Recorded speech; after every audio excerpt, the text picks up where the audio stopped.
எவ்வளோ நேரமாக ஆயிரும்ன்றீங்க. எனக்கு தெரிஞ்சு 11 மணிலேருந்து ஆயிரும். இப்போ மணி 12:30 மணி போகவே இல்லை. ஹோல்சேல் கடைக்கு போய் வாங்குவேன் இல்லைங்க, அதனால் ஹோல்சேல் கடைக்கு.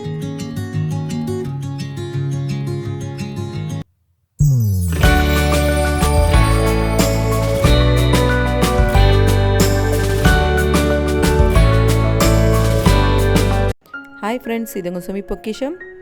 இன்றைக்கி காலையிலேருந்து ஈவினிங் வரை என்னுடைய ரொட்டீன் தான் உங்கள்கிட்ட ஷேர் பண்ண போகிறேன். ஈவினிங் வரையும் எவ்வளோ வேலை இருந்துச்சுன்றதை உங்கள்கிட்ட பாருங்கள். இன்றைக்கி வந்து சுண்டக்காய் சாம்பார் தான். சுண்டக்காய் வச்சு புளிக்குழம்பு ட்ரை பண்ணியிருப்பீங்க. சாம்பார் வச்சு பாருங்கள். எப்பயுமே நீங்கள் சாம்பார் தான் வைப்பீங்க சுண்டக்காயில், அந்த அளவுக்கு டேஸ்ட்டாக இருக்கும். சுண்டக்காய் வத்தல் வச்சு நீங்கள் குழம்பு வைக்கிறதோட இந்த மாதிரி ஃப்ரெஷ்ஷாக வந்து உங்களுக்கு சுண்டக்காய் கிடச்சிச்சின்னா அதை வாங்கிட்டு நல்லா கழுவிட்டு வாங்கின சுண்டக்காவை நல்லா தட்டிட்டு நீங்கள் நல்லா ஒரு தடவை அலசிட்டு ஒரு தண்ணியில் போட்டு ஒரு அலசிட்டு நம்ம எப்பயுமே சாம்பாருக்கு எப்படி காய் வதக்குவோமோ அது மாதிரி நல்லா வதக்கிக்குங்க. வதக்கும் போதே சூப்பரான ஸ்மெல் இருக்கும். எல்லாருக்கும் ரொம்ப பிடிக்கும். இந்த மாதிரி நீங்கள் சாப்பிட்லன்னா ட்ரை பண்ணி பாருங்கள் ஒரு தடவை. சுண்டக்காய் சாம்பார் வேறு லெவலில் இருந்துச்சுங்க டேஸ்ட்டு. நீங்கள் கண்டிப்பாக சுண்டக்காய் கிடச்சா விடவே விடாதீங்க. வயிற்றில் இருக்க பூச்செல்லாம் செத்து போகும். அயன் சத்து ஜாஸ்தி இருக்குது, ரொம்ப நல்லது உடம்புக்கு. இன்றைக்கி வந்து முருங்கைக்கீரை பொரியல் தான். இன்றைக்கி வந்து சுண்டக்காய் சாம்பார் வச்சேன்.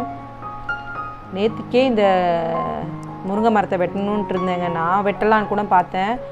ஏன்னா ஃபுல்லாக பைப்பில் வந்துருச்சு. அந்த பைப்பில் அடிச்சுக்கிட்டே இருக்குது இந்த முருங்கை கிளை போய். நானும் அதை நவுத்தி விட்டு பார்க்குறேன். கொஞ்சம் அசந்தேன்னா கொஞ்சம் ரொம்ப காற்று வேகமாக அடிச்சுன்னா ஒரு அடி அடிச்சிச்சுன்னா டேங்க்கில் இருக்க பைப்பு உடஞ்சிச்சின்னா எல்லா தண்ணியும் 2 டேங்க்கில் இருக்க தண்ணியும் வெளியே போயிருக்கும். நல்ல வேலை நேற்றுக்கு நான் வெட்டலான்னு கூட நினச்சேன். அப்புறம் ப்ரேயர் தான் பண்ணிக்கிட்டேன். நல்ல வேலை அது உடையில. இன்றைக்கி காலையில் ஃபஸ்ட்டு வேலை டேரன் அப்பா மேலே போயிட்டு அந்த மரத்தை வந்து வெட்டிட்டார். அதனால் அவர் வெட்டினனால அதிலேருந்து கொஞ்சம் நல்லா இருக்குது. ஏன்னா இப்போ உங்களுக்கு மழைக்கு அதுக்கு எல்லாம் கொட்ட ஆரம்பிச்சிருச்சு கீரைலாம். ஆனால் நல்லா இருக்கிற கீரையை மட்டும் பிச்சுட்டு வந்துட்டார். அதனால் நான் கீரை பொரியல் பண்ணுறேன். நான் வந்து கீரை பொரியல் முட்டை போட்டு செய்வேன். தேங்காய் போட்டு கூட செய்யலாம், ஆனால் முட்டை போட்டு செஞ்சால் நல்லாயிருக்கும். நான் அதனால் முட்டை போட்டு கீரை பொரியல் மட்டும்தாங்க செய்கிறேன். இன்றைக்கி சுண்டக்காய் சாம்பார் வச்சுட்டேன். கீரை பொரியல் செஞ்சுட்டு அப்பளம் மட்டும் வறுத்துக்கலாம் அப்படின்ட்டு. இல்லைனா உருளைக்கிழங்கு வறுத்து கொடுக்கலாம். கொஞ்சோண்டு பீன்ஸ் இருந்துச்சு, அதையும் பொரியல் பண்ணிடலான்னு நினச்சேன். அதெல்லாம் செஞ்சேன்னா இந்த கீரையை யாரும் சாப்பிட மாட்டாங்க. ஏதாவது மீந்து போயிடும். அதுக்காகவே மீந்து போயிடக்கூடாதுன்றதுக்காகவே நான் இன்றைக்கி வந்து கீரை பொரியல் தான் செய்கிறேன். இங்கே பாருங்கள், கீரை சூப்புக்காக நான் வந்து கொஞ்சம் கீரை எடுத்து வச்சுருக்கேன். சூப்புக்கு வந்து நம்ம அந்த குச்செல்லாம் இருந்தாலும் ஒன்றும் பிரச்சனை இல்லை. ஏன்னா நம்ம வந்து குடிக்க தானே போகிறோம், தண்ணி மட்டும்தான் சூப்பு மட்டும்தான் குடிப்போம். அதனால் இது வந்து கீரை பொரியலுக்காக நான் அதை ரொம்ப கொஞ்சம் பார்த்து எடுக்கணும். அப்படி தானே நம்மளை மீறி கொஞ்சம் குச்சி போக தானேங்க செய்யும். அப்படி தான் நான் வந்து ஆஞ்சிட்ருக்கேன். எவ்வளோ நேரமாக ஆயிரும்ன்றீங்க. எனக்கு தெரிஞ்சு 11 மணிலேருந்து ஆயிரும். இப்போ மணி 12:30 மணி ஆச்சு. டேரன் ஆஞ்சான். இங்கே பாருங்கள், டேரனுக்கு லீவு. டேரன் வந்து கொஞ்ச நேரம் அவன் கார்ட்டூன் பார்த்துட்டே ஆஞ்சிட்டு இருந்தான். அதுக்கப்புறம் அம்மா எனக்கு அப்படியே இரிட்டேட்டிங்காக இருக்குது அப்படின்ட்டான். அதனால் நான் ஆஞ்சிட்டேன். என்னாலையும் ரொம்ப நேரம் பொறுமையாக செய்ய முடியலங்க. இப்படியே பிச்சு போட்டுடுறேன் நான். ரொம்ப கொஞ்சம் பொறுமையாக ஆயணும். பொறுமையாக இருக்கிறவங்களும் 1.5 மணி நேரம் எப்படிங்க ஆயிடுது.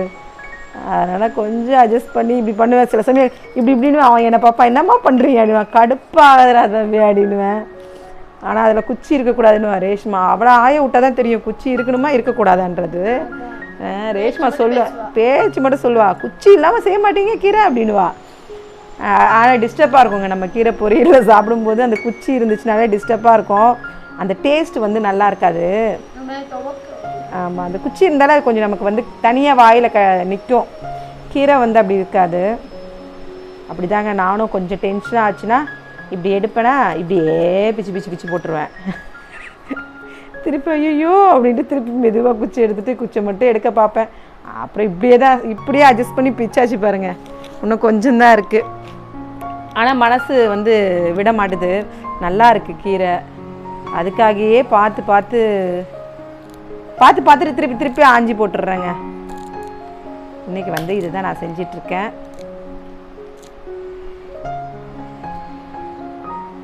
இதை ஆஞ்சி முடிச்சுட்டு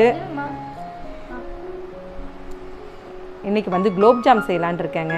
ஏன் குலோப்ஜாம் செய்கிறேன்னா, டேரன் அப்பா மட்டும் டிமார்க் போயிட்டு வந்தார். திடீர்னு அவராக போயிட்டு ஹேண்ட் வாஷ் மட்டும் எனக்கு அங்கே வாங்கினா தான் வந்து எனக்கு வந்து லாபம் அப்படின்னு சொல்லுவோம்ல, நம்ம இது நமக்கு கட்டுப்படியாகும் அப்படி சொல்லுவோம். அப்படி தான் அங்கே வந்து பெரிய ஒரு ரீஃபில் பாக்கெட்டாகவே இருக்கும். நான் அதை வாங்கிட்டு வந்துட்டேன்னா நான் வந்து ஃபில் பண்ணி வச்சுப்பேன். நம்ம கடையில் போய் வாங்கினா ஒரு பாட்டில் 70 ரூபாய்க்கு வாங்குகிறோம். ஆனால் அதே நம்ம வந்து அங்கே வாங்கும்போது 95 ரூபாய்க்கு பெரிய ஒரு ரீஃபிலே கிடைக்கும். அந்த ரீஃபில் எடுத்துகிட்டு வந்து நம்ம ஃபில் பண்ணி வச்சுக்கலாம் பாட்டிலில். அதுக்காக தான் அதை ஆமாம் அந்த அந்த இங்கே பாருங்கள், ஒன்று வாங்கினா ஒன்று ஃப்ரீங்க. அப்படி தான் வாங்கிட்டு வந்திருக்காரு. ஒன்று வந்து 140 ரூபா. 140 ரூபாய்க்கு 2 பாருங்கள். நமக்கு கண்டிப்பாக வந்து இது வந்து நமக்கு ஆமாம். அதனால் நான் இப்படி தான் வாங்கி வச்சுட்டு இங்கே பாருங்கள் 2 ஃப்ளேவரில் இருக்குது.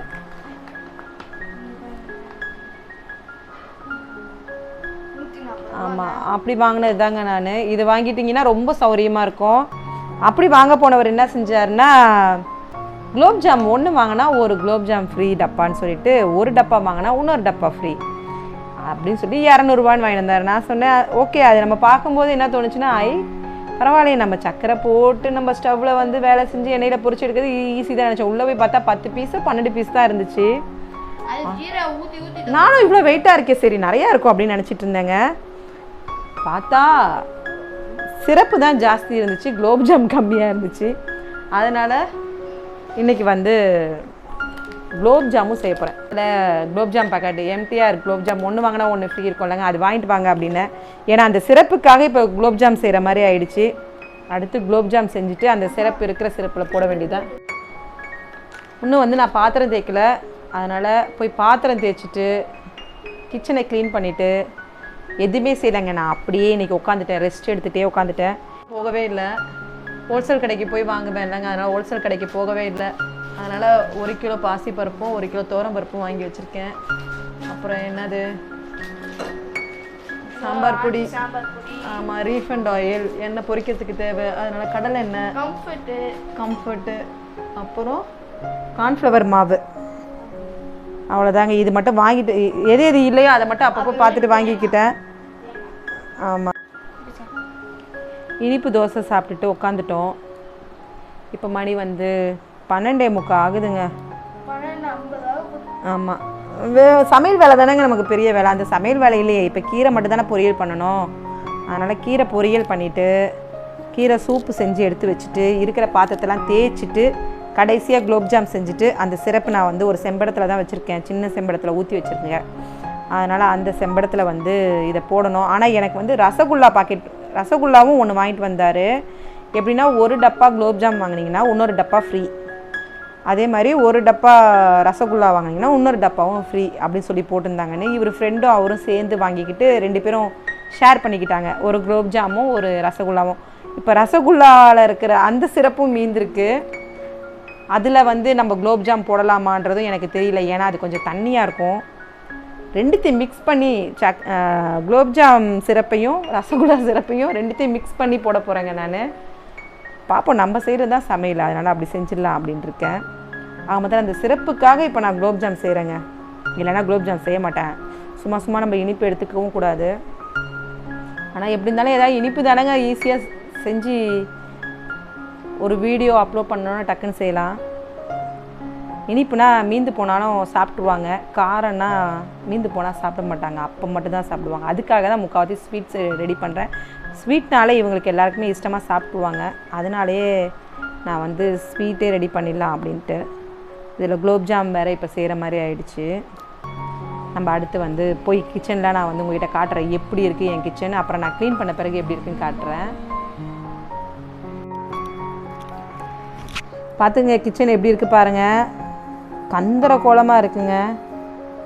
இப்போ நான் வந்து கிச்சன் ஃபுல்லாக துடைக்கணும், எல்லா பாத்திரத்தையும் எடுத்து போடணும், தேய்ச்சிட்டு முருங்கைக்கீரை பொரியல் பண்ணிவிட்டு சூப்பு செஞ்சுட்டு குலோப்ஜாம் செஞ்சுட்டு அதுக்குள்ளே ரேஷ்மாவும் அவங்க அப்பாவும் கூட வந்துடுவாங்க. ஏன்னா மணி 1 மணி ஆக போகுது, 2 மணி நேரம் ஆகும் கண்டிப்பாக வீடெல்லாம் க்ளீன் பண்ணி எல்லாம் முடிக்கிறதுக்கே. சாப்பிடும்போது கொஞ்சம் நேரம் நம்ம உட்காருவோம், அப்படியே அதிலேயே டைம் ஓடிடும். எல்லாத்தையும் முடிச்சுட்டு உங்ககிட்ட காட்டுறேன். கீரையை 5 முடிச்சிட்டேன். சின்ன வெங்காயத்தை எடுத்து போட்டதையே மறந்துட்டேங்க. காலையிலேயே வந்து சின்ன வெங்காயத்தெல்லாம் தண்ணியில் போட்டுட்டு டேரன் அப்போ சும்மா உட்காந்துருந்தார். அவரை உரிக்க சொல்லி வச்சேங்க நான். அவருக்கு ஒரு ஃபோன் வந்துச்சு, அவர் கிளம்பி போயிட்டார். நான் அதுலேருந்து சாம்பாருக்கு மட்டும் எடுத்தேன். அதுக்கப்புறம் சாம்பார் செஞ்சு முடித்த பிறகு வேறு எதுவுமே செய்யலை. எல்லாருமே அந்த சுண்டக்காய் சாம்பார் சூப்பர்னு சொல்லிட்டு அதுலேயே இட்லி வச்சு சாப்பிட்டுட்டு போயிட்டாங்க. இட்லிக்கு வந்து அந்த சாம்பாரையே வச்சு சாப்பிட்டுட்டு போயிட்டாங்க. ஐயோ கீரை முடிஞ்சிருச்சுன்னு நினச்சேன். பார்த்தா சின்ன வெங்காயம் இவ்வளோ வெங்காயம் உரிக்காமல் வச்சுருக்கேங்க. தண்ணியில் போட்டுட்டோமே, அதனால் கண்டிப்பாக உரிச்சு தான் ஆகணும். கிச்சனில் போய் டேரன் போய் க்ளீன் பண்ண பார்க்குறதுக்கு எடுக்கும்போது தான் தெரியும், ஐயோ அம்மா அங்கே சின்ன வெங்காயம் இருக்குன்னா.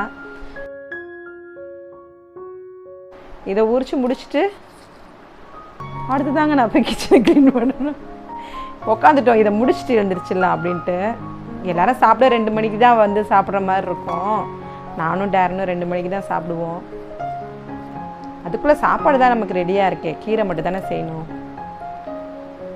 அதனால் உட்காந்து இப்போ சின்ன வெங்காயம் தான் உரிச்சிட்ருக்கேன். வெங்காயம் விலை ஜாஸ்தி ஏறிடுச்சுடுங்க. எனக்கு வந்து 25 ரூபான்னு கிலோ சின்ன வெங்காயம் 25 ரூபான்னு வாங்கிட்டு வந்தார். டேரன் அப்போ ஒரு 5 கிலோ வெங்காயம் வாங்கிட்டு கொடுத்தாரு. அது அங்கே ஒரு பேப்பர் பிரித்து கீழே செல்ஃபில் போட்டிருக்கேன். அப்படி நான் போடவே மாட்டேன், ஏதாவது ஒரு இதில் தான் போடுவேன். ஒன்று முரத்தில் இல்லைன்னா ஒரு தாம்பளத்தில் கொட்டுவேன். அதிலலாம் கொட்டினா வந்து அழுகி போயிடும், நீ வந்து பேப்பர்லேயே போட்டுரு அப்படின்னாரு. அதே மாதிரி தக்காளி விலையும் ஏறி போச்சுங்க. அதுக்கு வாட்ஸ்அப்லலாம் வீடியோ அமைக்கிறாங்க. தக்காளி இருக்குல்லங்க, அதுக்கு போய் வாங்கிறதுக்கு அவ்வளோ நகை, பத்திரிக்கை, வீட்டு பத்திரிக்கை எல்லாத்தையும் போய் கொடுக்குறாங்க. அப்புறமேட்டு ஒரே ஒரு தக்காளி தராங்க. அப்புறமேட்டு வந்து என்னடா கதை இது? ஆமாம், இது வாட்ஸ்அப்பில் காமெடியாக போடுறாங்க. காமெடி.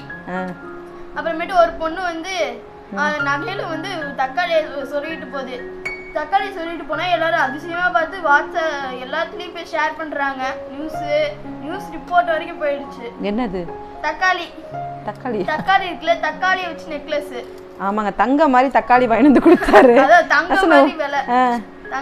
ஒரு கிலோ வாங்கினா வீணாக போயிடுச்சுன்னா அப்படின்றதுக்காக 1/2 கிலோ வாங்கிட்டு வந்தேன் அப்படின்னாரு. ஏன்னா தக்காளி சரியில்லை, நம்ம 1 கிலோ வாங்கி வச்சா கண்டிப்பாக வீணாக போயிடுதுங்க. ஏன்னா இப்போ மழைனால தக்காளி கொஞ்சம் சரியில்லாமல் தான் வருது. அதனால் அந்த மாதிரி தங்க மாதிரி வாங்கிட்டு வந்திருக்கேன். நீ சமனா எப்படிங்க சாம்பார் வைக்கணும்னா ஒரு 4 தக்காளி சேர்த்தா தான், நார்மல் சைஸ் 4 தக்காளி சேர்த்தா தான் சாம்பார் டேஸ்ட் இருக்கும். அப்படிதாங்க நான் சாம்பார். ஆனால் நான் என்ன சமைப்பேனோ அப்படி தான் சமைப்பேன். நம்ம சாப்பிட்ற சமையல் வந்து டேஸ்ட் இருக்கணும். அதனால் நான் எப்படி சமைப்பேனோ அதே மாதிரி தான் தக்காளி செய்கிறேன். ஆனால் தக்காளி சாதம் அந்த மாதிரி செய்கிறதெல்லாம் கொஞ்சம் அவாய்ட் பண்ணிக்கலாம். தக்காளி விற்கிற விலைன்றதை விட தக்காளி கிடைக்க மாட்டுதுங்க, நல்ல தக்காளி கிடைக்க மாட்டுது. வீணாக போன தக்காளியை வச்சுக்கிட்டு அந்த தக்காளியே ரேட்டு ஜாஸ்தி சொல்லிகிட்டு இருக்காங்க. பாருங்கள், நான் வந்து சின்ன வெங்காயம் நல்லா இருக்கானா பார்க்க தான் கொஞ்சம் மேலே ஒரு மாதிரி இருக்குது. ஆனால் ஏன்னா மழை காலனாலே நமக்கு அப்படி தான் முக்கால்வாசி வரும் வெங்காயம் எல்லாமே. அதனால் நான் இப்படி தான் உரிச்சிட்டு சரி ஒரு டப்பாவில் போட்டுக்கலாம், ஒரு நாள் அடுத்த நாள் யூஸ் பண்ணுறதுக்கு தேவையானதை மட்டும் உரிச்சிக்கலாம் அப்படின்றதுக்காக உரிச்சிக்கிறேன். மீதி இருந்துச்சுன்னா கூட நம்ம அடுத்து சட்னி அரைக்கும் போது எடுத்துக்கலாம் அப்படின்ட்டு. இப்போ இதை பாருங்க, இதை உரிக்கிறதுக்குள்ளே ரொம்ப கஷ்டங்க. எனக்கு ரொம்ப கஷ்டம் இந்த மாதிரி சின்ன வெங்காயம் உரிக்கணுனாலே ரொம்ப கஷ்டப்படுவேன். பெரிய வெங்காயம் செஞ்சுருவேன், ஆனால் இந்த சின்ன வெங்காயம் வாங்கிட்டு வரேன்னா யோசிப்பேன். 1 கிலோ வெங்காயம் மட்டும் வாங்கி வச்சுப்பேங்க. இந்த மாதிரி சாம்பார், அப்புறம் புளிக்குழம்பு, மீன் குழம்பு, இதுக்கு தான் நான் வந்து சின்ன வெங்காயம் சேர்த்துப்பேன். ஆனால் இப்போ ஃபுல்லாகவே இந்த சின்ன வெங்காயம் நிறையா வாங்கிட்டு வந்தனால இது தான் செய்கிறேன். அதனால் அப்பப்போ இந்த உட்காந்துட்டு இதுக்கு ரொம்ப நேரம் டைம் கொடுக்குற மாதிரி இருக்கும். நம்ம இந்த சைடுனா பெரிய வெங்காயம்னா டக்கு டக்குன்னு அப்படியே நறுக்குவோம், அந்த சைடு அப்படியே வதக்கிடுவோம். இது அப்படி கிடையாது, அப்படி நம்ம எப்படி வதக்க முடியும், நம்ம ஒவ்வொன்றால் உரிக்கணும். அதனால் கொஞ்சம் எனக்கு இந்த சின்ன வெங்காயம்னாலே கொஞ்சம் ரொம்ப வேலை இழுத்துக்கிற மாதிரியான ஒரு ஃபீல் தான். நிறையா பேருக்கு லேடிஸ்க்கு அப்படி தான் இருக்குமே சின்ன வெங்காயம். ஆனால் உடம்புக்கு நல்லது இது தான். இப்போ பாருங்கள், முருங்கைக்கீரை ரெடி பண்ணியாச்சு. சாம்பாரையும் ஒரு தடவை சூடு பண்ணிக்கிறேன். நான் வந்து அப்பளம் வறுக்கலான்ட்டு இருந்தேன், வத்தல் வறுத்துக்கலாம் அப்படின்னு நான் டேரன். சரி, அதனால் இன்றைக்கி வத்தல் வறுத்துட்டு நாங்கள் வந்து சூப்பராக இருக்குங்க. என்ன தான் நான்வெஜ் சாப்பிட்டாலும் இந்த மாதிரி வெஜிடேரியன் சாப்பிடும்போது அது ஒரு டேஸ்ட்டு. அதே மாதிரி நம்ம ஃப்ரெஷ்ஷான கீரை சமைச்சு சாப்பிடும்போதும் சரி, இந்த மாதிரி சுண்டக்காய் வாங்கிட்டு நீங்கள் என்னைக்காவது சாப்பிட்லன்னா சுண்டக்காய் சாம்பார் கண்டிப்பாக ட்ரை பண்ணி பாருங்கள். சுண்டக்காய் வத்த குழம்பு சாப்பிட்ருப்பீங்க, சாம்பாரை ட்ரை பண்ணி பாருங்கள். நல்லா இருந்ததை கண்டிப்பாக ஷேர் பண்ணணும். அதனால் நான் வந்து எங்கள் அம்மா வச்சு கொடுத்து நான் பல வருஷத்துக்கு முன்னாடி சாப்பிட்டதை நான் இன்றைக்கி வந்து செஞ்சு சாப்பிட்டதை நான் உங்ககிட்ட ஷேர் பண்ணியிருக்கேன். கத்திரிக்காய் சாப்பிட்ற மாதிரியே இருக்கும். கண்டிப்பாக உங்கள் வீட்லேயும் சுண்டக்காய் வாங்கி உங்கள் வீட்டில் எல்லாருக்கும் செஞ்சு கொடுங்க. இப்போ போய் சாப்பிட வேண்டியது தான். நானும் டேரனும் உட்காந்து சாப்பிட போகிறோம். எல்லா பாத்திரமும் நான் தேய்ச்சி க்ளீன் பண்ணிட்டேங்க. எவ்வளோ பெரிய வேலைன்றீங்க. எல்லாருக்குமே லேடிஸ்க்கு வீட்டுக்குள்ளே பெரிய வேலையே இந்த பாத்திரம் தேய்ச்சி எல்லாம் பண்ணுறது தான் வேலையே. அதில் நடுவில் நம்ம இந்த மாதிரி வேலையும் இழுத்துக்கிட்டால் வேலை போகுதோ இல்லையோ டைம் மட்டும் கரெக்டாக ஓடி போயிடும் வேக வேகமாக. அப்படி தான் நான் எல்லா கிச்சனில் இருக்க எல்லா பாத்திரத்தையும் தேய்ச்சி ஒரு சைடு வச்சுட்டேன். எடுத்து நான் ஒரு சேர் வச்சுருக்கேன், அந்த மாதிரி அதில் எடுத்து வச்சுட்டு எல்லாத்தையும் க்ளீன் பண்ணி முடிச்சுட்டு ஈவினிங் வந்து கார்ன்ஃப்ளெக்ஸ் இருந்துச்சு, அதை வந்து ஃப்ரை பண்ணிவிட்டு மிளகுத்தூள் உப்பு போட்டு சாப்பிட்டா ரொம்ப நல்லாயிருக்கும். இப்படி தாங்க காலையிலேருந்து ஈவினிங் வரைக்கும் என்னோடய வேலைகள் போச்சு. இந்த வீடியோ உங்களுக்கு பிடிச்சிருந்தா உங்கள் ஃப்ரெண்ட்ஸோடு ஷேர் பண்ணுங்கள், லைக் பண்ணுங்கள். இது வரைக்கும் சப்ஸ்கிரைப் பண்ணாமல் பார்த்துட்டு இருந்தீங்கன்னா என் சேனலை சப்ஸ்கிரைப் பண்ணிக்கிங்க. அடுத்த ஒரு குக்கிங் வித் vlogல நான் உங்களை சந்திக்கிறேன். தேங்க்யூ.